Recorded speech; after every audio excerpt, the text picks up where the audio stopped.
তীব্র গরম ও হঠাৎ বৃষ্টিতে বিপাকে রাজধানীর পশুর হাটগুলো এবং কোরবানির পশুর হাটের ক্রেতা বিক্রেতারাও বেশ দুর্ভোগে পড়েছেন। বিশেষ করে বর্জ্য এবং স্বাস্থ্য ঝুঁকি এই যাতে তৈরি না হয় সে ব্যাপারে নজরদারি রয়েছে বলে জানিয়েছেন ঢাকা উত্তর সিটির প্রশাসকও। এছাড়া যেখানে সেখানে পশু রাখলে আইনানুগ ব্যবস্থা নেওয়া হবে বলে সতর্ক করেছে পুলিশ। আমরা এই মুহূর্তে রাজধানীর তেজগাঁওয়ে পশুর হাটে যাচ্ছে, আমাদের সহকর্মী জিসান আহমেদ সেখান থেকে জানাবেন। জিসান, একটু জানতে চাই আপনার কাছ থেকে যে আজকে থেকে হাট একেবারে জমে থাকা, বিশেষ করে বেচা কেনার কথা ছিল, তো বেচা কেনা কি আসলে বেড়েছে কিনা, কি বলছেন ক্রেতা বিক্রেতারা?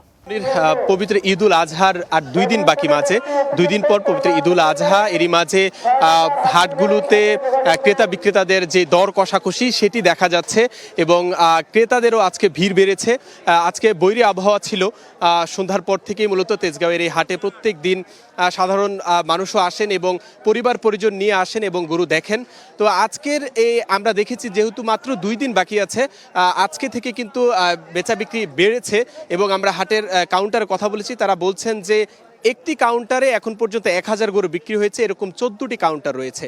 বলাই যাচ্ছে যে জমজমাট অবস্থা, জমজমাট হয়ে উঠেছে রাজধানীর পশুর হাটগুলো। আজকে সারাদিনের পশুর হাটের চিত্র কেমন ছিল সেটি নিয়ে আমাদের সহকর্মী মাহমুদুল হাসান একটি রিপোর্ট করেছেন, সেটি আমরা দেখব।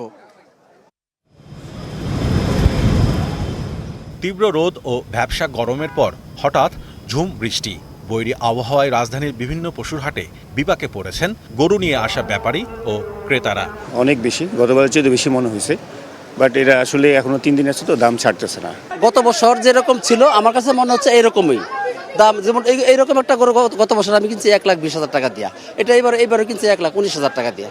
সোমবার সকালে গাবতলী পশুর হাট পরিদর্শন করেন ঢাকা উত্তর সিটি কর্পোরেশনের প্রশাসক। এ সময় তিনি বলেন, কোরবানির পশুর হাটের বর্জ্য অপসারণে যাতে কোনো ধরনের জনদুর্ভোগ ও স্বাস্থ্য ঝুঁকি তৈরি না হয় তা নিশ্চিত করতে কড়া নজরদারি রাখা হচ্ছে।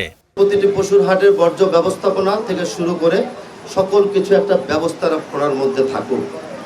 আমরা মোটামুটিভাবে আজকে সন্তোষ প্রকাশ করছি, আগামী দিনেও আমরা এই ভিজিট অব্যাহত রাখবো। এটা আমাদের ব্যবস্থাপনা এবং ঢাকা উত্তর সিটি কর্পোরেশনের যে শর্তগুলো আছে সেটাকে তারা ফলো করছে কিনা সেটার জন্য আমরা মনিটরিং করার জন্য এই ভিজিটগুলোকে আমরা অব্যাহত রাখবো। যত্রতত্র ও বেআইনিভাবে পশুর হাট বসালে কঠোর আইনানুগ ব্যবস্থা নেওয়া হবে বলে জানান ঢাকা মেট্রোপলিটন পুলিশ কমিশনার। পশুর হাটে নিরাপত্তা কেন্দ্রিক সার্বক্ষণিকভাবে আমাদের ঢাকা মেট্রোপলিটন পুলিশের সদস্যরা 24 ঘন্টা নিয়োজিত আছেন। রাজধানীর 2 সিটি এলাকায় কোরবানি হয় প্রায় 7 লাখ পশু। Mahmudul Hasan, star news, Dhaka. মাহমুদুল হাসান পারভেজের প্রতিবেদনটি দেখছিলাম। আজ সারাদিনের রাজধানীর পশুর হাটগুলোর কি কি চিত্র ছিল সেটি আমরা আপনাদেরকে দেখিয়েছিলাম। এখন একটু জানাতে চাই, আমি এই মুহূর্তে আছি তেজগাঁওয়ের পলিটেকনিক ইনস্টিটিউটের যে মাঠ সেখানে রয়েছে। এখানে জমজমাট অবস্থায় দেখা যাচ্ছে। এই হাটে ক্রেতা বিক্রেতাদের যে দর কষাকষি একটি অবস্থা কিছুক্ষণ আগে দেখলাম। তবে ক্রেতাদের সঙ্গে কথা বলেছি, তাদের অভিযোগ যে অন্যান্য বছরের তুলনায় কিছুটা দাম বেশি চাওয়া হচ্ছে এবং বিক্রেতারা যারা বলছেন তারা বলছেন যে গরুর খাবারের দাম বৃদ্ধি থেকে শুরু করে গরু ঢাকাতে আনা পর্যন্ত সবকিছুতে খরচ বাড়ায়, তারা কিছু দাম বাড়তি চাচ্ছে। শেষ পর্যন্ত কিছু দাম আরো কমবে এমন প্রত্যাশা ক্রেতাদের কণ্ঠে আমরা শুনতে পেয়েছি। এবং যদি এই হাটের একটু চিত্র জানাই, যেহেতু আজকে বৃষ্টি হয়েছে, দিনভর মুষলধারে বৃষ্টি হয়েছে, সেই বৃষ্টির কারণে ভেতরে এখনো পানি জমে আছে কিছু কিছু জায়গায়।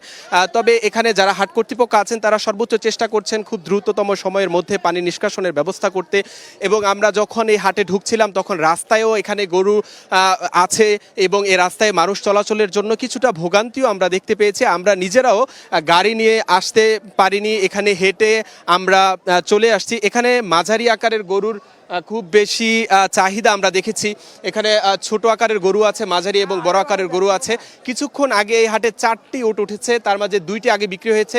প্রায় 10 মিনিট আগে আরেকটি উট বিক্রি হয়েছে 15 লাখ টাকায়, আরেকটি উট রয়েছে। এখানে দুম্বাও আমরা দেখতে পেয়েছি। তো এই হাটের অবস্থা বলা যায় জমজমাট এবং সময়ের সঙ্গে সঙ্গে মানুষের যারা ক্রেতা রয়েছে আসলে সবাই এই জমজমাটটাই চায়, সবাই চায় বেচাকেনা বাড়ুক। আসলে ব্যাপারীদের তাদেরও দরকার, বিক্রি করা দরকার। অনেক ধন্যবাদ জিসান আহমেদ।